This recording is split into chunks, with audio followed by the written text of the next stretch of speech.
Hi friends, welcome to Ammu's kitchen. നമ്മുടെ ഇന്നത്തെ recipe pineapple അച്ചാറാണ്. അതിനു മുമ്പായി ഈ ചാനൽ ആരെങ്കിലും സബ്സ്ക്രൈബ് ചെയ്യാനുണ്ടെങ്കിൽ ഒന്ന് സബ്സ്ക്രൈബ് ചെയ്യണേ. ബെൽ ബട്ടൺ കൂടി പ്രസ് ചെയ്യണം. എങ്കിൽ മാത്രമേ നിങ്ങൾക്ക് ഞാൻ ഇനി ഇടുന്ന വീഡിയോസ് കിട്ടുകയുള്ളൂ. അപ്പോൾ നമുക്ക് പൈനാപ്പിൾ അച്ചാർ ഉണ്ടാക്കാൻ എന്തൊക്കെയാണ് വേണ്ടതെന്ന് നോക്കാം.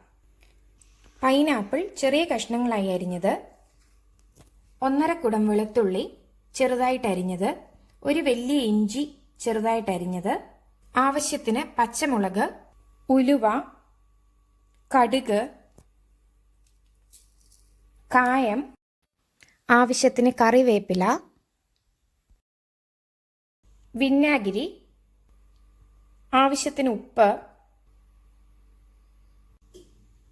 2 ടേബിൾ സ്പൂൺ മുളക് പൊടി, 1 ടീസ്പൂൺ കാശ്മീരി മുളക് പൊടി, 1 ടേബിൾ സ്പൂൺ അച്ചാർ പൊടി. ഇത്രയാണ് നമുക്ക് ഇത് ഉണ്ടാക്കാൻ ആവശ്യമായ സാധനങ്ങൾ. ഇനി നമുക്കിത് എങ്ങനെയാണ് ഉണ്ടാക്കുന്നതെന്ന് നോക്കാം. അച്ചാർ ഉണ്ടാക്കാനായിട്ട് ഞാനിവിടെ ഒരു പാൻ സ്റ്റൗവിലേക്ക് വെച്ചിട്ടുണ്ട്. അതിലേക്ക് ആവശ്യത്തിന് എണ്ണ ഒഴിച്ചു കൊടുത്തിട്ടുണ്ട്. ഇതിലോട്ട് നമുക്ക് എണ്ണ ചൂടാകുമ്പോൾ കടുക് ഇട്ട് കൊടുക്കാം.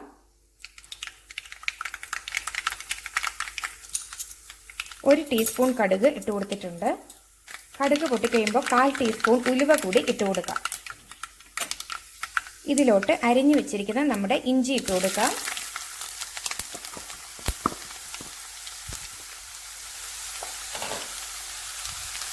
ഇതിലോട്ട് നമുക്ക് വെളുത്തുള്ളി ഇട്ട് കൊടുക്കാം.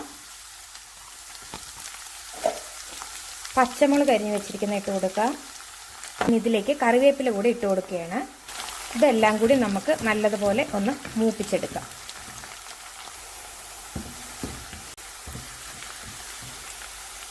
ഇതിലേക്ക് ഇടുന്ന പച്ചമുളക്, ഇഞ്ചി എന്നിൻ്റെയൊക്കെ അളവ് നമ്മളുടെ ഇഷ്ടത്തിനനുസരിച്ച് കൂട്ടുകയോ കുറയ്ക്കുകയോ ചെയ്യാം. ഇതിപ്പോൾ നല്ലതുപോലെ മൂത്ത് വന്നിട്ടുണ്ട്. നമുക്ക് തീ ഒന്ന് കുറച്ച് വെച്ചിട്ട് ഇതിലേക്ക് പൊടികൾ ഇട്ട് കൊടുക്കാം. എല്ലാ പൊടികളും നമുക്ക് ഇട്ട് കൊടുക്കാം. തീ ഞാൻ വളരെ കുറച്ചാണ് വെച്ചിരിക്കുന്നത്.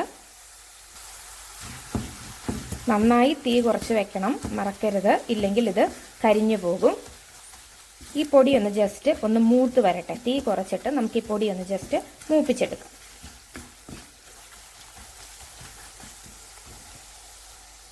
നമുക്ക് പൈനാപ്പിളിൻ്റെ പുളി അനുസരിച്ച് ഇതിലേക്ക് അല്പം വിനാഗിരി ഒഴിച്ചു കൊടുക്കാം. നിങ്ങളുടെ പൈനാപ്പിളിന് നല്ല പുളി ഉണ്ടെങ്കിൽ വിനാഗിരി കുറച്ച് ഒഴിച്ചാൽ മതി. പുളി കുറവാണെങ്കിൽ നമുക്കിതുപോലെ വിനാഗിരി ആവശ്യത്തിന് ഒഴിച്ചു കൊടുക്കാം. ഇതൊക്കെ നമ്മുടെ ടേസ്റ്റിനനുസരിച്ച് നമുക്ക് ഒഴിച്ചു കൊടുക്കാവുന്നതാണ്. പൊടിയുടെ പച്ചമണമൊക്കെ മാറി നന്നായിട്ട് മൂത്ത് വന്നിട്ടുണ്ട്. ഞാൻ ഇതിലേക്ക് പൈനാപ്പിൾ ഇട്ട് കൊടുക്കുകയാണ്. എന്നിട്ട് നല്ലതുപോലെ ഒന്ന് ഇളക്കി യോജിപ്പിക്കാം. ഞാനിതിവിടെ നല്ലതുപോലെ ഇളക്കി യോജിപ്പിച്ചിട്ടുണ്ട്. ഇനി നമുക്ക് തീ കൂട്ടി വയ്ക്കാം. ആവശ്യത്തിന് ഉപ്പിട്ട് കൊടുക്കാം.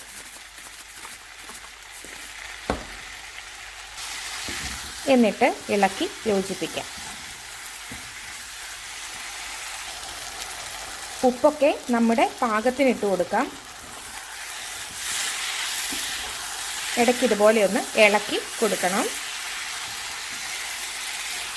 ഉടഞ്ഞു പോകരുത്, ജസ്റ്റ് ഒന്ന് ഇളക്കി കൊടുത്താൽ മതി. ഇടയ്ക്ക്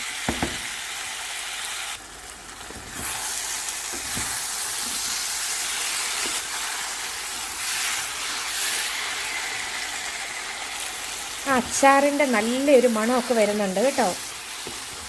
നമുക്ക് ഈ സമയത്ത് ഇതിൻ്റെ പുളിയൊക്കെ ഒന്ന് നോക്കിയിട്ട് പുളിയോ ഉപ്പോ ഒക്കെ വേണമെങ്കിൽ നമുക്ക് ഇട്ട് കൊടുക്കാം. ഇതിനിപ്പം അത്യാവശ്യം പുളിയൊക്കെ ഉണ്ട്, ഞാനതുകൊണ്ടൊന്നും ഇട്ട് കൊടുക്കുന്നില്ല.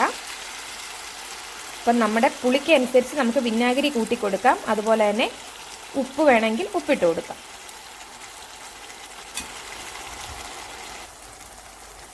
ഇതിപ്പോൾ നമ്മുടെ അച്ചാർ ഇവിടെ റെഡിയായി വന്നിട്ടുണ്ട്. കണ്ടോ, അത് എണ്ണയൊക്കെ നന്നായിട്ട് തെളിഞ്ഞു വന്നിട്ടുണ്ട്. ഇതിലേക്ക് നമുക്കൊരൽപ്പം കായപ്പൊടി കൂടി ചേർത്ത് കൊടുക്കാം. എന്നിട്ട് ഒന്നുകൂടി ഇളക്കി കൊടുക്കാം. പൈനാപ്പിൾ ഒത്തിരി കുഴഞ്ഞു പോകാതെ നോക്കണം. നമുക്ക് തീ ഓഫ് ചെയ്യാം. അങ്ങനെ നമ്മുടെ അടിപൊളി വെറൈറ്റി പൈനാപ്പിൾ അച്ചാർ ഇവിടെ റെഡിയായിട്ടുണ്ട്. എല്ലാവരും ചെയ്ത് നോക്കണേ. ചെയ്ത് നോക്കിയിട്ട് നിങ്ങൾക്ക് ഇഷ്ടമാകുവാണെങ്കിൽ ലൈക്ക് ചെയ്യാനും സബ്സ്ക്രൈബ് ചെയ്യാനും മറക്കരുതേ. Thank you.